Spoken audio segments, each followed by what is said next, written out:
Record button. Okay, we are officially recording, and I just want to apologize ahead of time because I'm kind of in that weird stage with a head cold where, like, if you get a tickle in your throat, you literally cannot stop coughing, and I'm kind of there. So if I start coughing during the middle of this and can't stop, I'm just warning you right now. I got my water, but I don't know what's gonna happen. Oh, it's so good to be on this call. I'm so excited about this call, really, because this week has been very, very different for me. This call is, my prayer and my hope for you and this call is that you'll hear my heart first and foremost, and that I guess my biggest thing is that we'll understand and always keep in the forefront of our mind that we're all on the exact same playing field as coaches. And I think sometimes we assume that because more other coaches are more successful, that they just have more to offer, or they are more talented or have different personalities. I don't know. I've had those assumptions as well from time to time, and it's easy to think that. But I just want to remind you before we really dive into this, I just want you to know the reason I'm doing this call is because I want to show you, like, where I struggle. I want to tell you kind of the week I've had, and I want to share with you the struggles I've kind of been dealing with. And I want to say this because I want to remind you that we're all very much equal playing field, and we all have the exact same opportunity. And the people who are successful really are the people who just don't give up, and the people who show up and are just there and have a good heart to help people and to love on people.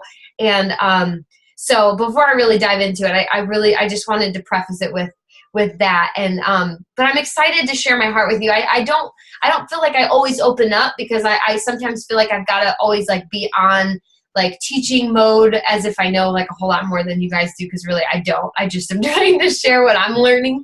But I think a lot of times I'm just very like training driven, I guess, however you want to say that. But tonight I just want to share my heart with you more than anything.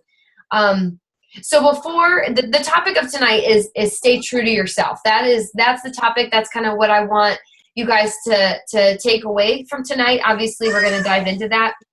But before we dive into that, and when you kind of have this in your mind, staying true to yourself, who you are as a person, as a wife, as a mom, as a friend, and as a coach, I want to just kind of remind you of the heart of our team as well. I think as we move into this, when I started Team 180, it was just me. And so I had a vision and I had this, but as soon as coaches started signing onto our team and getting plugged in and involved in really working the business, I think that's when you really realize, wow, like this is cool, because this is a lot bigger than me. And this is, these are other women who have the same goals, and they all want to, kind of do this together. We're all in this together. And it got really cool. Like once that started happening, and as you guys started all signing up, it was just like, wow, this is cool. Like this team has a heartbeat, to see life change. Obviously, I named it Team 180 because my goal was that every coach who gets on this team, that you have personally had a 180-degree change from, maybe an unhealthy life to a healthy life. But also that we're able to offer that to our customers, and that is the goal. That's the vision for the team, is that our purpose is to help people get healthy, first and foremost. And now my big thing now is, at first, when you first sign up as a coach, it's, I was there where you just get really caught up in like sign coaches, I got to get to Emerald, I got to get to Ruby, got to get to Diamond. And that's not a bad thing, because those are ranks that you want to get as fast as you can. But it's easy to kind of lose sight of like, okay, am I finding people with the same heartbeat and the same passion? So I just wanted to remind you, because for me right now, my goal for our team is that I'm adding coaches to our team who have this heartbeat, who truly, whether it's because they had a physical transformation and now they want to help others, or they just love the products, or they just set out and say, hey, I feel like I'm supposed to just help other people and serve other people. And so this gives me the opportunity to really do that and create an income.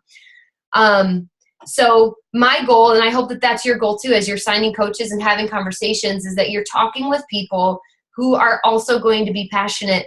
And ask yourself when you're talking to someone, does this person have a heart to help other people get healthy? First and foremost, is that a passion of theirs? If it's not a passion for people, it's going to be kind of hard for them to become a coach and really do anything with the business. So, that's something that I always have to ask myself.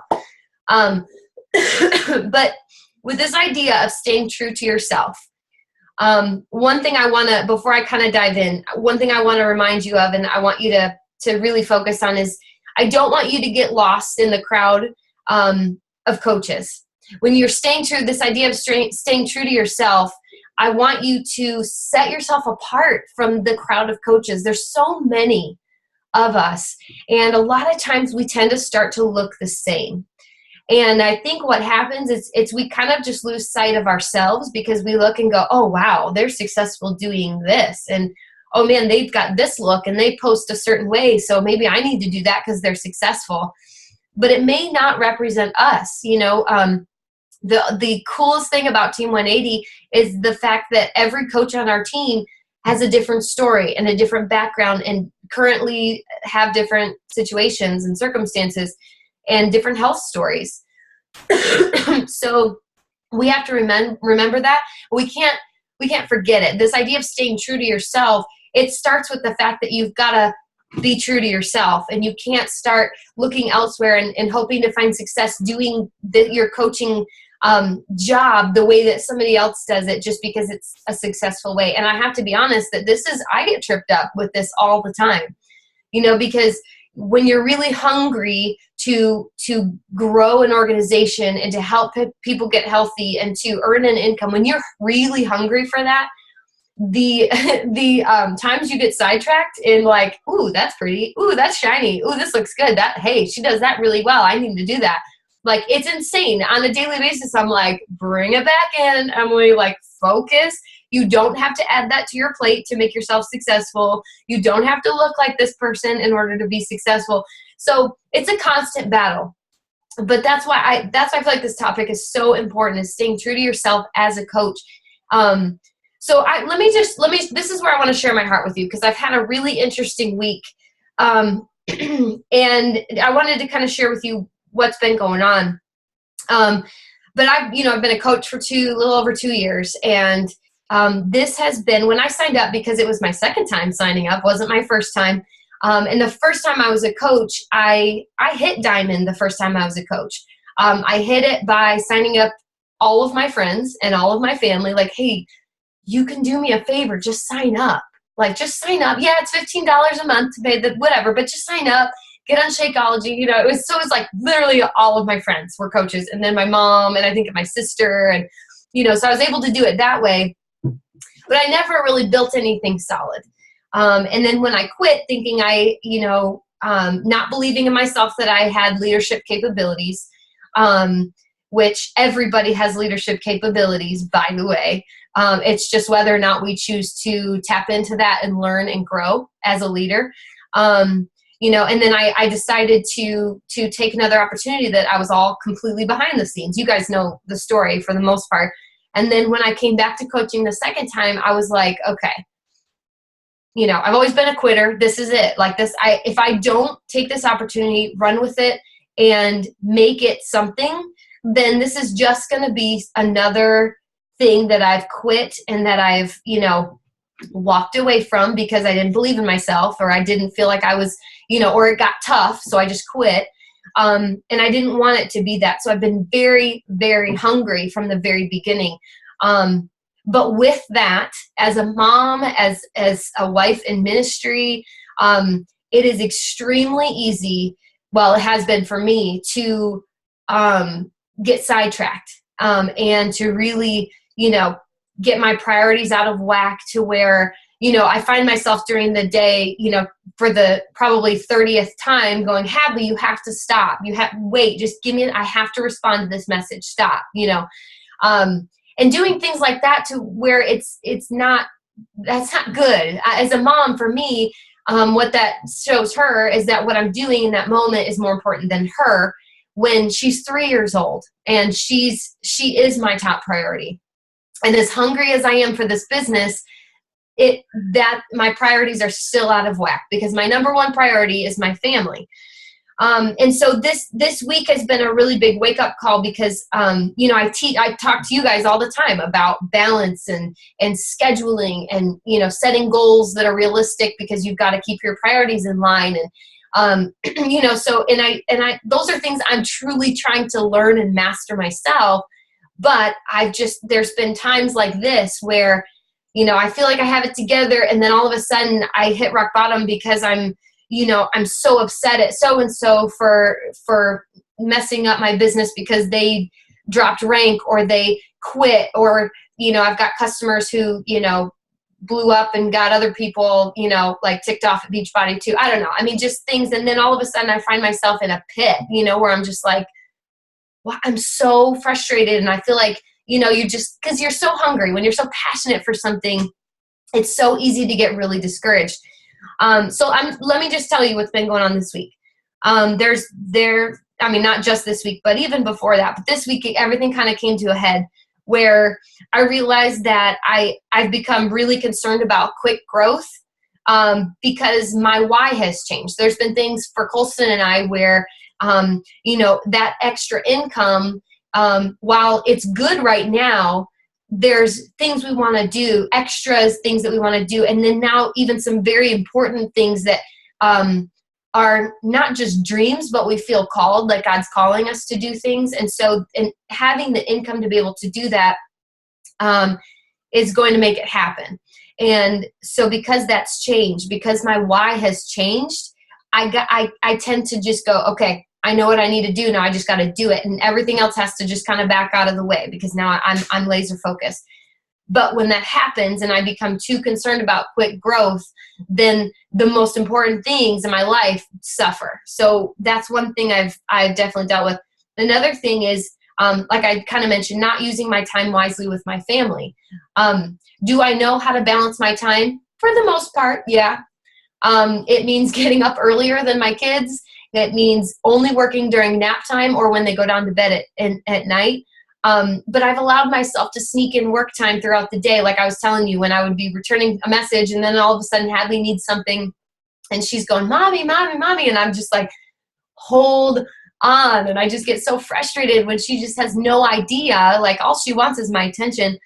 And then another thing, like I mentioned too a little bit, is letting business things really get to me, rather than motivating me. So there's a big difference. There's times where when things don't go right in our business, where we let them get to us, and we kind of go, you know what, I just don't want to deal with this. I'm out for a little bit. A lot of times we throw our hands up and go, I don't want to mess with it, and I'm kind of over it. And it's easy to walk away for a day or two or a week, because you're just like, oh, I don't, and then it's hard to get back into the groove because you're still kind of ticked off. And so I understand the ebb and flow of that. But then there's other times where those frustrations should motivate us. In fact, they should motivate us all the time, and just say, you know what, okay, I'm going to learn from this experience, and I'm going to move forward, and I'm going to work harder the next day. So we can't let those things always upset us to the point where we throw our hands up and kind of want to take some time off, but rather let them motivate us. But we've got to learn from them most of all. Another thing that I've struggled with is not always putting others' needs before my own. So this really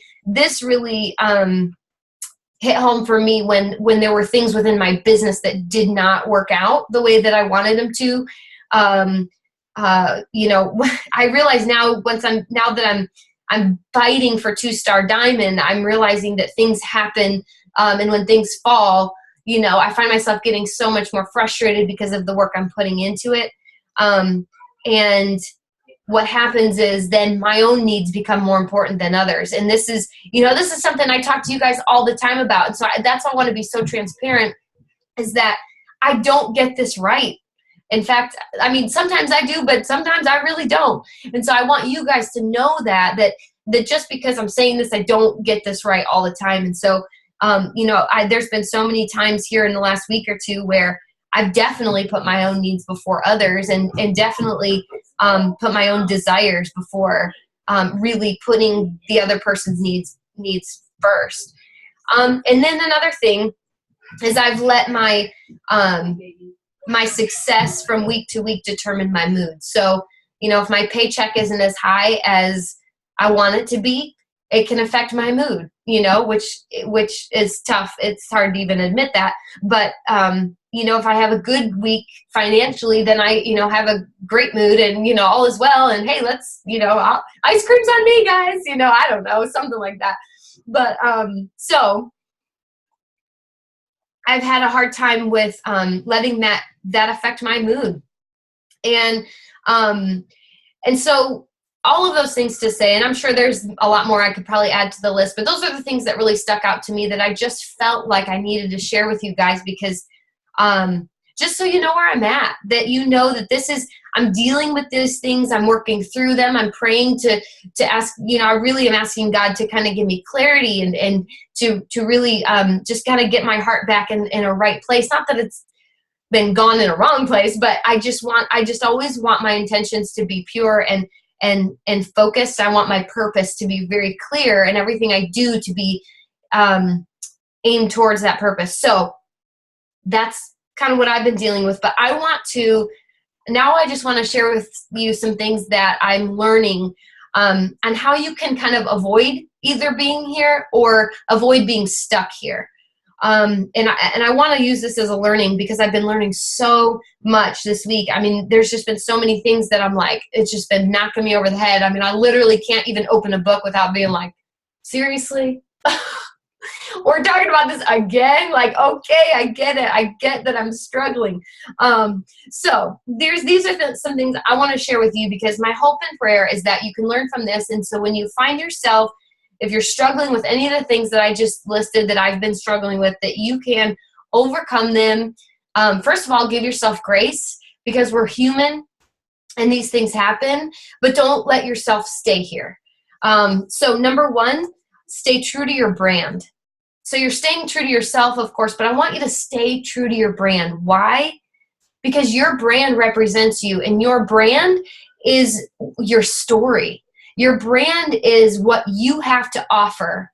And this is where everybody's different. Yes, our brands may look a little bit similar. A lot of us are moms. And if you're not a mom, there's a lot of, single ladies on our team, and, or married or whatever. I mean, we're all kind of in a similar stage of life. But I want you to stay true to your brand. What is it that makes you unique as a coach? And I want you to focus on that. Don't try to copy anybody else. Don't try and copy other coaches. Just because something works for a coach, it doesn't necessarily mean that you've got to jump all over it and do it exactly how they do it. Yes, you have a different audience, but I also believe you have a different calling. You have a different purpose than other coaches. And I need you really need to focus on that. You got to stop comparing yourself. Oh, this is a hard one. This is a really hard one. I think we get stuck here as women, probably more than anything. We get stuck comparing our bodies to other women, our success, our progress. We get really stuck here. And so because that's a natural thing for us as women, I think it just naturally carries over into coaching. And then we're like, wait a second, why is she so successful? Or why does her business look this way? And, when we stop taking our eyes off of other people's businesses, imagine how much more we can get done in our own when our eyes are only on what we're doing and only on the people in our lives that God's really given us to interact with and to encourage and to motivate. That's how we're able to really influence the people around us. Let your heart behind your brand shine through in every post and in every conversation that you have. So what is it that gets you absolutely fired up about coaching? I know for me, my brand has changed a lot within the last few weeks.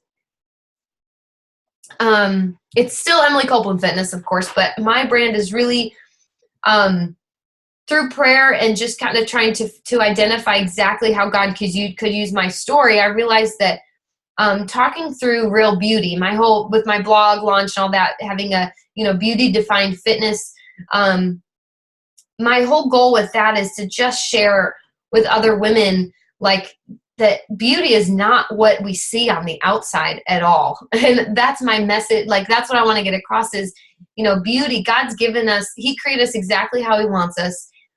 But beauty is in every aspect of life, not our physical appearance only. Yes, we're all beautiful in our own way, but it's so much more than that, and it's so much deeper. And so, because my story has a lot to do with that, with the whole modeling industry and all of that, I just feel like that's so much a part of my brand. So I say that to say, for you, whatever it is about your brand, that's what you need to be posting about. You always need to be focused on what it is that makes you uniquely you as a coach, about your brand and your story. And that's what you need to talk about. And you may even feel like you're repeating yourself a lot, like you're posting about your story a lot, or an aspect of your story, but that's okay. Post a lot about your story. Post a lot about the details. And always go back there, because there's a reason that you went through what you went through, and your story is going to influence so many women that mine wouldn't, that the other coaches wouldn't. So remember that. And I want you to really let your brand shine through everything. And then finally, under that one, about your brand, is you've got to stop caring so much about what other people think. You've got to stop caring so much about that. I think as coaches, because we're in network marketing, I think naturally a lot of us tend to feel like, I don't want to post about this because this might step on people's toes. Or, I just don't want to come across as a salesperson. Or, I just really don't want to come across as pushy, or that, my way is the only way. And I get that. Trust me, I feel that tension all the time. I always want to make sure I'm respecting people's time. I'm not wasting it. But at the same time, you've got a message to get across. And as coaches, we've got such an incredible opportunity that if we're always walking on eggshells trying to make it happen, then that's going to be a kind of miserably long road, because we're always going to be like, I hope that didn't offend anybody, and here it comes, but I hope it doesn't offend you. I'm sorry ahead of time. Don't do any of that. Don't do any of that. And don't care so much about what people think that it affects your message. Okay.